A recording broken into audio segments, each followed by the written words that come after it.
Hello दोस्तों, veterans नमस्कार। मैं दीवान सिंह।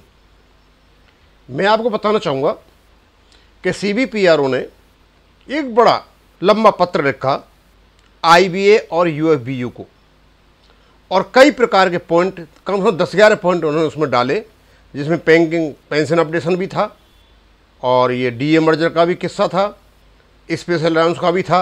ये सारी जितनी भी थी उन्होंने उसमें लिखी। मैंने उसमें से बस एक ही पॉइंट लिया, और पॉइंट लिया इसको DA merger at 8088 points provided that it is cost effective.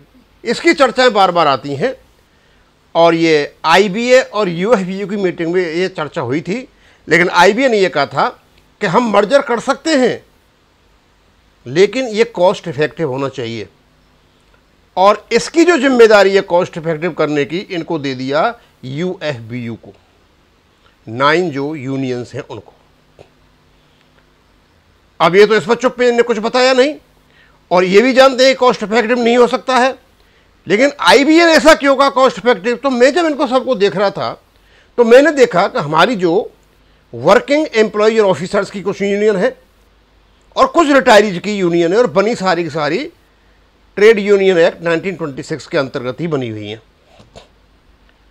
अब ये DA मर्जर की जब बात आती है, कोई भी बात आ जाए रिटायरीज की, आज तक एक भी काम इन बैंक यूनियन ने रिटायरीज का किया हो, या आज तक इन लोगों ने वर्किंग एम्प्लॉयज का भी कोई काम ही हो सिवाय बेस सेटलमेंट का, और वो भी कैसा आता है वो मैं आपको बताऊंगा।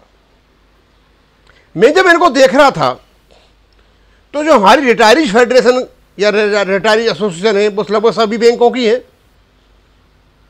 अलग लोकल भी बनी हुई है, संयुक्त भी बनी हुई है, और 9 ये यूनियन UFBU बने, जो UFBU बड़ा फेमस है।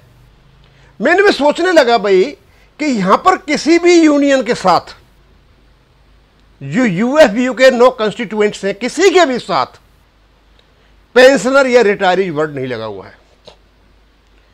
तो ये स्वाभाविक है भाई, वो आपकी pension updation, x gratia, DA merger की बात क्यों करेंगे।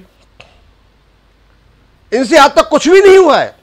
इवन स्पेशल अलाउंस भी कोर्ट से हुआ है। DA न्यूट्रलाइजेशन जो प्री 2002 के थे वो भी कोर्ट से हुआ है।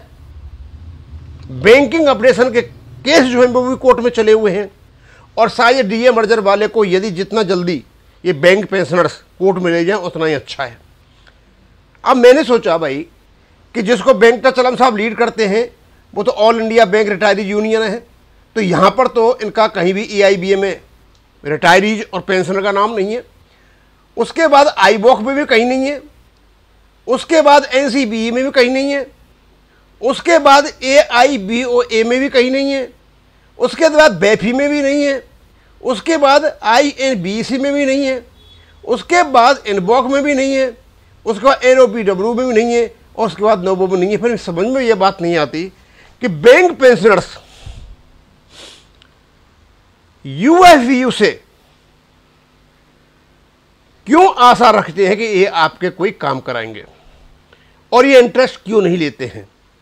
मैं इसका एक कारण बताता हूं। मेरे साथी से मैंने पूछा कि भाई आजकल जो बैंक यूनियन के नाम पर जो पैसा कटता है प्रतिमाह, आपका कितना कटता है। हमारे टाइम पे 10 रुपये कटा करते थे,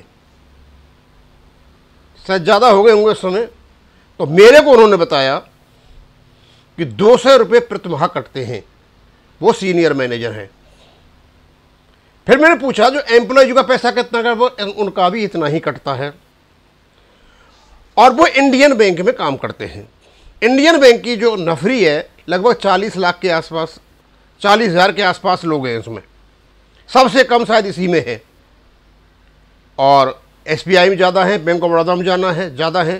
तो मैं तो इसी का ले लेता हूँ, सबका ले लो। 12 इसमें स्टेट बैंक है, ये प्राइवेट बैंकों में होता होगा। 40,000 लोग, यदि 40,000 एम्प्लॉयज ऑफिसर को मिला करके यदि 200 रुपये महीने काटते हैं, तो एक महीने में पैसा जमा होते हैं 80 लाख, और एक साल में पैसा होते हैं 9 करोड़ 60 लाख। यानी एक छोटी सी बैंक, इंडियन बैंक, उसमें 9 करोड़ 60 लाख रुपए जमा होते हैं हर महीने, हर साल। और दूसरी बैंकों में तो और ज़्यादा होते हैं। और इस सारे पैसे का मैनेजमेंट, खर्चा, एक्सपेंस जो कुछ होता है, ये बैंक की यूनियन करती है। तो भाई यह बात आई है कि आपकी बैंकिंग पेंशन अपडेशन को क्या लेना देना है।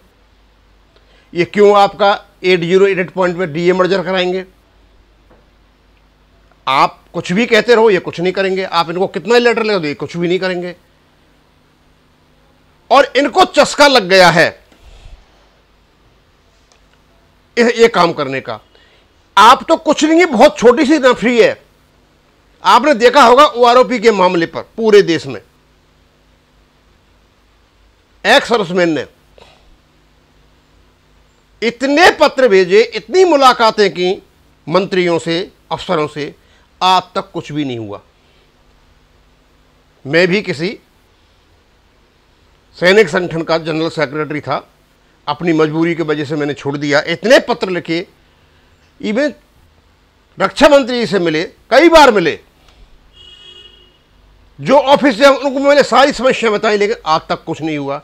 ये होता क्यों नहीं है? क्योंकि हम इफेक्टिव लोग नहीं हैं, हम जो प्रभावशाली लोग नहीं हैं। और ये बेस सेटलमेंट जब होता है, और ये क्यों मजे मार रहे हैं, इसका एक कारण है पीछे। जब ये बेस सेटलमेंट होता है तो ये जितने भी फायदे मिलते हैं और जितने भी फायदा उठा रहे हैं, इसलिए उठा रहे हैं क्योंकि जो बड़े अधिकारी बैठे हुए हैं बेस सेटलमेंट, उनको जो फायदा होता है उस फायदे की वजह से इनको फायदा मिलता है, अदर इनको भी नहीं मिले। नहीं है तो आप देख लीजिए, स्पेशल अलाउंस की रेट देख लीजिए, बड़े अधिकारी।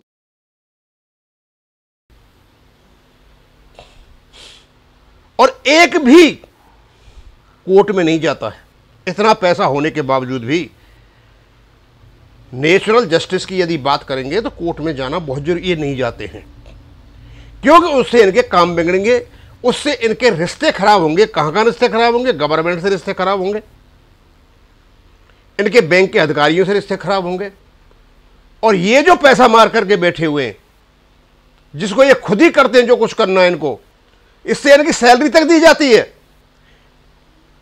जो ट्रेड यूनियन एक्ट है उसमें से इनकी सैलरी, अलाउंस, खर्चे वगैरह देने का वहां प्रावधान है। तो ये जितने भी ऑफिस बियरर बने हुए हैं, इसमें से ये पैसे भी ले सकते हैं, और लेते हुए होंगे, इतना पैसा आ रहा है, कोई कुछ कह नहीं सकता, तो एक्ट है। हमारा काम नहीं होने का प्रमुख कारण है हमारी जो एम्प्लॉइज यूनियंस हैं, उनका इस तरह पर कोई ध्यान नहीं होना। और हमारे जो रिटायर्ड वाले हैं, उनके भी उनसे संबंध है, उनको भी ये बना रहना है। उनके पास भी पैसा आता है कि उनके पास भी काफी बड़ी स्ट्रेंथ है, उन्होंने भी अलग अलग मोर्चे खोल रखे हैं। काम बैंक पेंशन अपडेशन हो या नहीं हो, कोई फर्क नहीं पड़ता। इनको अपनी पोजीशन बचा के रखनी है, सतत आमदनी जो है उस पर काबू करके रखना है। अदरवाइज ऐसा नहीं हो सकता कि जो बैंक पेंशन अपडेशन है उसमें मजबूती से कोर्ट में जाया जाए और उनका फायदा नहीं हो। और यही नहीं है, लगभग सारी बैंक यूनियन का यही हाल है। एक यूनियन जो है, सेंटर की यूनियन है, जिसको गोपाल मिश्रा जी लीड करते हैं, वो भी जब कभी जाते हैं तो दो चीजों को जरूर जिक्र करते हैं वो। एक तो कोई 18 महीने का महंगाई भत्ता है, महंगाई राहत है, उसकी जिक्र करेंगे। और एक प्रकार की सनसनी फैल जाती है कि उन्होंने बात की और भारत सरकार देने जा रही है। हम जैसों को यूट्यूब बनाने को मौका मिल जाता है और लोगों में लगता है कुछ बात करके आए और उनके काम चल जाता है। एक जो आपका एडिशनल पेंशन है उसको 65, 70, 75 साल देने की भी ये बात करते हैं, चाहे हो या नहीं हो। जब भारत सरकार ने कह दिया है कि 18 महीने का जो DRD है उसका भुगतान नहीं होगा, लेकिन फिर भी चर्चा करते हैं क्योंकि न्यूज में बना रहना है। ये जो माहौल बना हुआ है, इसकी वजह से, ये जो पैसा की जो बाढ़ आई हुई है इन लोगों के पास, इसकी वजह से ये नहीं चाहते कि किसी प्रकार से बैंक पेंशन अपडेशन हो या बुजुर्गों का हो। इसलिए फाइनेंस मिनिस्टर को, डीएफएस को, बैंक के अधिकारियों को दोष लगाना बेकार है, क्योंकि आईबीए इसलिए साथ देता है इनका कि इनको तो अच्छा खासा पैसा हो रहा है, और आईबीए का जो खर्चा आता है बैंकों से वो तो वो कहते हैं सफेद हाथी, ये तो सफेद हाथी है, खा रहे बैठ करके आराम से, ये कमाते फमाते कुछ है नहीं। यदि ये बैंक प्रेजेंट अपडेशन करेंगे तो बैंकों का पैसा यहाँ जाएगा तो आईबीए कमी हो जाएगी। ये भी नहीं चाहते कि इनके पैसे को, जो इनके मजे जो आ रहे हैं आईबीए में बैठ करके, उसमें भी कोई कमी आए। आईबीए और यूएफबीयू दोनों मिले हुए हैं, और इस प्रकार की चतुराई कुछ हमारे जो सैनिक संगठन है उनमें भी आ गई है। लगभग 16 संगठन है, उसमें 4-5 संगठन ऐसे हैं उनको पता है कि लोगों को बेवकूफ़ बना करके पैसा कैसे कमाया जाता है। ये बनाए गए थे एक्ट यूनियंस, कर्मचारियों और पेंशनर्स की भलाई के लिए, लेकिन इनको ही आजकल लूट लूट करके ये नेता ही ऐसे की तैसी कर रहे हैं। अब इसको यहीं खत्म करूंगा। थैंक यू, धन्यवाद।